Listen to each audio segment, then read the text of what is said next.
what should this one be about? The one right now? We're making one right now? Sure, let's do it. What do you want to do? Do you want it to be fantasy or sci-fi? Or what?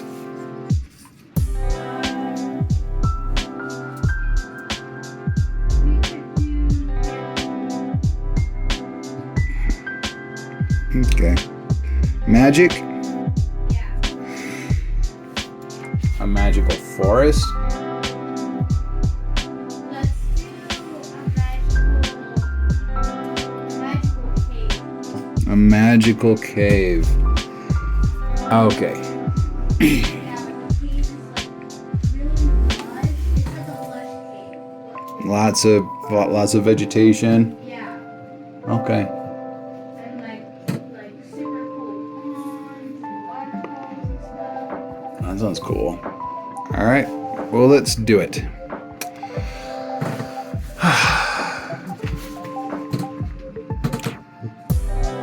Lavender and Turquoise and Ezri were all Oh! on. Oh! Yeah. And Lavender, Turquoise, and Ezri, and Professor's Professor's Ghost. ghost. Yeah. There'd be like a little bunny with them. Okay. It's like see-through and like white because it's like a ghost. Oh. Okay. All right. So Lavender and Turquoise and Ezri and Professor's little ghost. They were all on a ship, a pirate ship. Yeah. And they were sailing through the seas and a huge storm hit. And it was rocking their ship back and forth. And suddenly, a huge old lightning bolt struck the ship and shattered all of its sails. Everything just splintered into wood and fire, and the ship started to sink. So Lavender grabbed everybody that she could and got them all to shore. When they woke up in the morning, there were pieces of their ship all over the beach. Things strewn from north to south, all the way across along the beach. All their stuff was just in tatters and destroyed. But they had never been to this beach before. In fact, they didn't even recognize it. It wasn't even on any of the maps that they had. So they all started to investigate. They took turns and took sections, and they would each go out and map different areas of the forest and the jungle and come back, and they started to draw a really big map of the whole area. Well, it just so happens that Turquoise, the crazy creature she is, was just going nuts. She was all over the place looking for the craziest stuff she could find. And she stumbled across a secret cave. You couldn't see it normally because a big boulder was hiding it. But once you got behind the boulder, you could see the entire big entrance. So Turquoise goes inside and she sees this almost like another world, like just trees and vines and bushes and all sorts of stuff just growing all over the place. There were even little animals hiding in little holes, and there were even birds in the trees with the bats, and they were just all over the place. It was like just its own little weird, crazy world. So Turquoise gets all excited and runs back to the beach to tell everybody. Well, of course, nobody believed her right off the bat, but she convinced Lavender to come check it out. So Turquoise and Lavender go and check it out, and sure as sure can be, It's there. So they all go back to the beach. Lavender verifies it. She's like, yep, Turquoise is telling the truth. There is an entire massive, crazy, huge cave that is almost like a whole nother world with trees and birds and animals and bushes and all sorts of crazy stuff and like little ponds and waterfalls. I mean, it is nuts.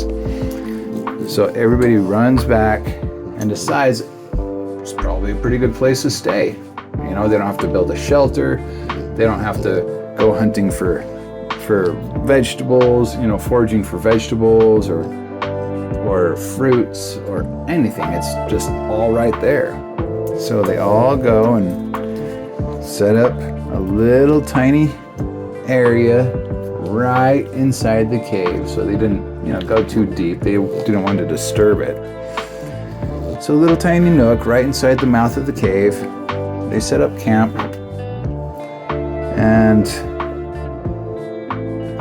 you know, they go find some berries and some nuts and whatever for dinner. And then night falls. The sun goes down and they can watch the sunset from the cave, from the top of the rock in front of the cave. They would all just go up and sit on top of that and watch the sun as it set down behind the horizon of the ocean.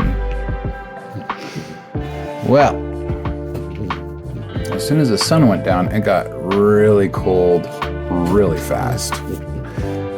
So Lavender was like, oh, we need to build a fire. Turquoise is like, I'm on it. And Ezri's was like, all right, I'll go grab all the wood. Okay, so everybody's doing their thing.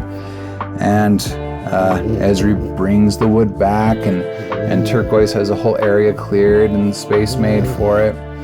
And Lavender grabs her little stick and does a little thing and, you know, and starts a little fire so they can all cuddle up in front of the fire.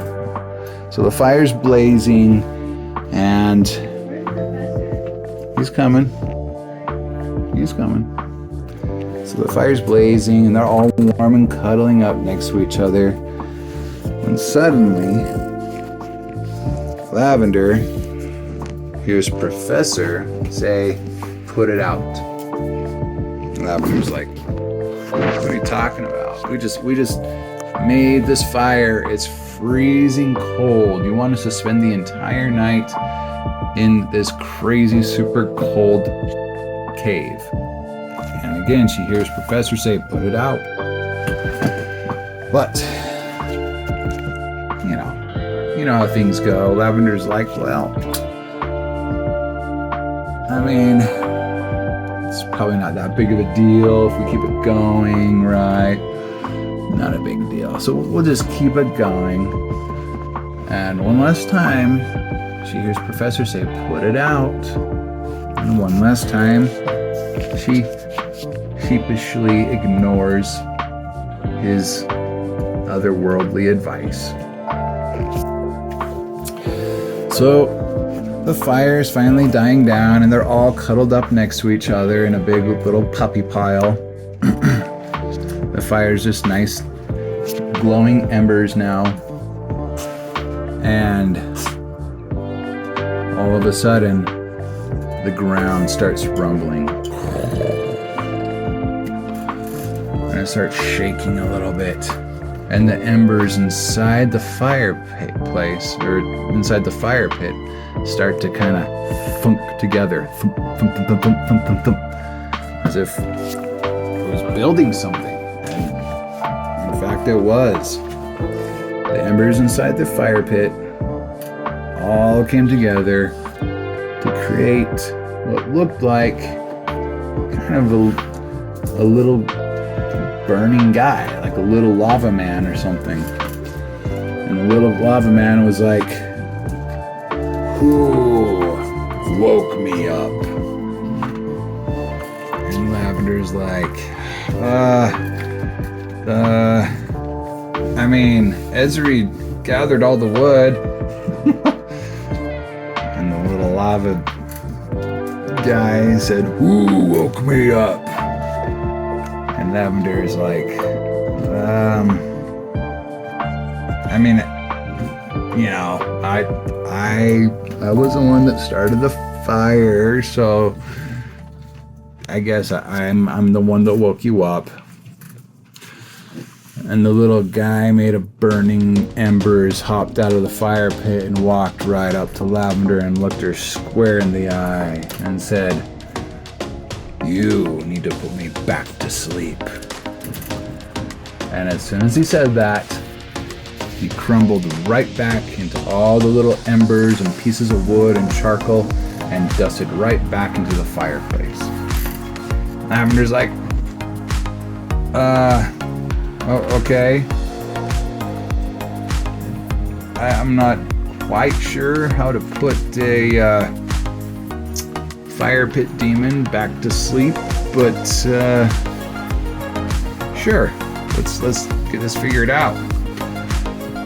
So Ezri and Lavender and Turquoise all got together and they held this big, talked for like a couple of hours trying to figure out how this whole thing works. How do you put a fireplace demon back to sleep? Is it a fire demon? Is it some kind of lava demon? Is it even a demon? What are we dealing with here? You didn't say anything about anything. You just said, "Put me back to sleep," and disappeared. But Turquoise had the idea that maybe if she kind of took a little adventure down into the cave, she might bump into a few things that, could be a couple of different separate hints that they might be able to put together and figure out what's going on and how to put this little fire dude back to sleep. So, Turquoise voices her plan, and Ezri said, "I'm cool with that," and Lavender said, "Okie dokie." And so they all went down deep into the cave to see what they could see. Well, it didn't take too long until they all arrived at a big glowing pool of water. I mean, like really glowing. It was lighting up the cave, this brilliant, gorgeous blue glow that was just coming off of the water. And there were these beautiful little flowers that were glowing all around it, and mushrooms and different, pieces of foliage and everything all over the place, and little tiny insects that were flittering around and leaving little sparkly, glowy tails as they flew by. And Turquoise looks down into the pool, and she sees clear down at the deepest depths a little red glowing rock. She thought it was pretty weird since the pool was glowing blue, and there's this one little rock at the bottom of the pool that's glowing red. So she tells Lavender, she tells Ezri, right? And they all dive down to see how far they could go, because it was pretty far, so it was just, kind of a contest who could actually get to it. Well, Turquoise thought for sure she was going to get to it. Lavender only made it about halfway and had to come back up. Ezri made it even less far, had to come back up. And Turquoise, even though she was running out of breath, she was like, "I'm gonna get it, I'm gonna get it." So she just kept going. And then she blacked out. Suddenly, she woke back up and she was back on the shore with a little red rock in her hand.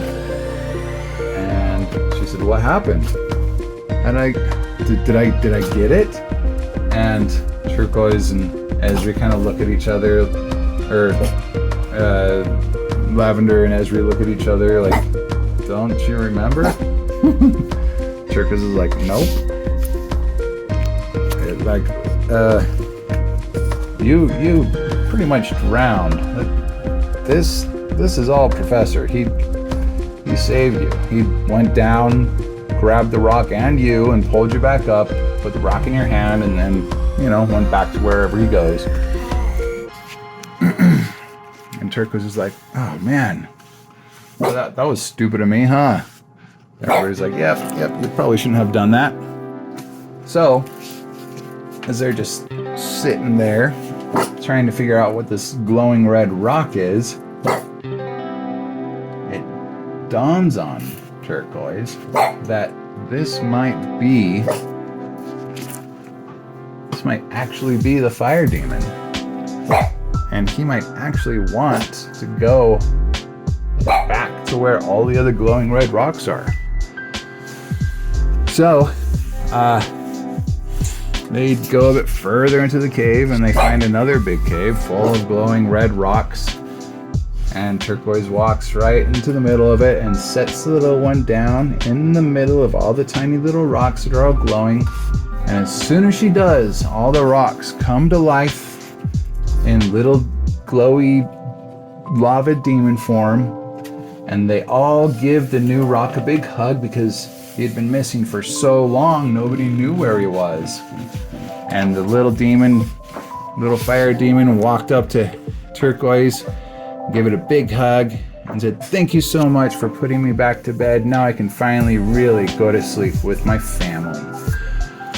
Little fire demon hops back over, settles down in the middle of all the other glowy red rocks, and they all go to sleep.